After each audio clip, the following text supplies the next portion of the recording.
What is going on, guys? This is Disc aka Alexa Bliss back with another Pokemon Planet video. In today's video I'm going to examine the best ways and most efficient ways for you to gather more money in this game, because a lot of you are asking, especially if you are in the early game and you are struggling to make some extra cash to get you going in the game. And of course the first answer is to grind around. Yeah, that's the truth. For sure, getting money this way can be really tough, especially in early game. Always the safe way is the easy way, but there are many others to gather money, maybe even faster. First of all, most of you, even if you want to get your Poké Dollars by grinding, mostly you are doing it wrong and not efficiently. Efficiently means you have to use the other mechanics of the game, like using a Pokemon, let's say, with ability Illuminate, which enhances the encounter rate in the wild. For example, Watchog moves in the lead with Illuminate, and more Pokemon means more cash. While killing wild Pokemon, you might obtain some drop items that you might not use, but you can sell for extra cash. So gather more items is also a way. Keep in mind that by using the command /Pokemon, you can always check the wild encounter in the map and hunt for those who might be more profitable if you sell, or the items that they drop. Always use all the knowledge you have in this game in your advantage. For what I just said, always keep in mind that you need to be updated in the prices of the global market, because they always change all the time. If you are a new player and you don't know what the global market is, let me show you. This is the building down here in every town that the most of you know as the Pokemart.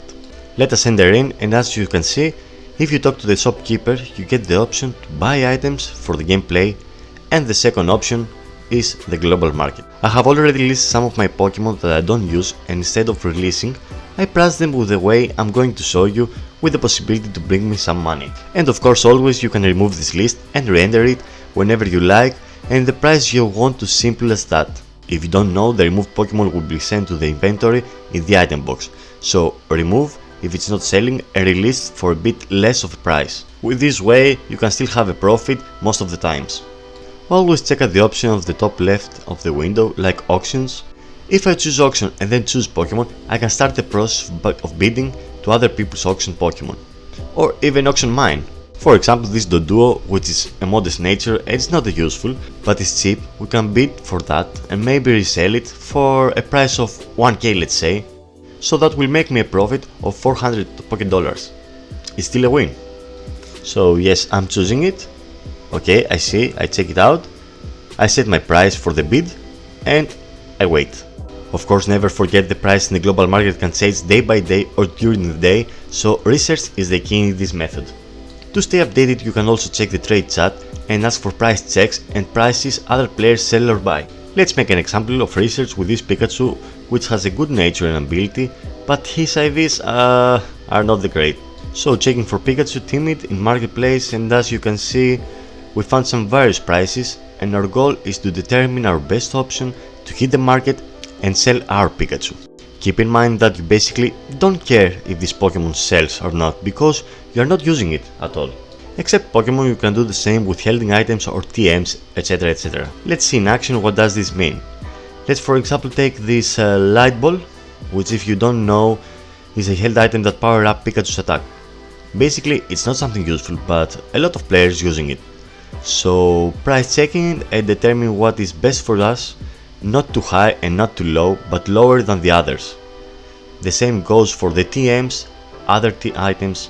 Never forget to research first, of course, and set your prices correctly and to the point that you get your item gets sold or your Pokemon gets sold. Essential part of the one above is to know the cash flow. Cash flow means you need to know where people are spending money and focus on getting in that circle. There are Pokemon that players use in PvE or PvP that will always be on demand and people sell and buy, like let's say Gyarados. By researching you can see the best price, and because we have the Gyarados example, you can very easily encounter Magikarps in the wild by fishing and then evolve them and sell them low but in bulk in Pokemon Planet Marketplace. So here's another tip for you: grind some easy Pokemon like Gyarados, Gengar, early game Pokemon, maybe a Shellder, and sell them in the marketplace for low prices. So if you understand where the cash flow in the game, a specific period, you can use it to help you focus on certain hunting for Pokemon and items. Now moving forward, the next money making method, and I believe the most known to you all, is the one and only, yes, you know that, you guessed correctly, mining. Mining is a secure way, if you are a no-lifer like me, to gather money steady in a daily basis. I will not explain how mining works, but if you type in game chat /guide, there is a whole mining walkthrough made by Ami, which explains everything you need to know to put some money in your pocket fast in early game by mining stones and gems and maybe fossils and other items or Pokemon that comes out from these rocks.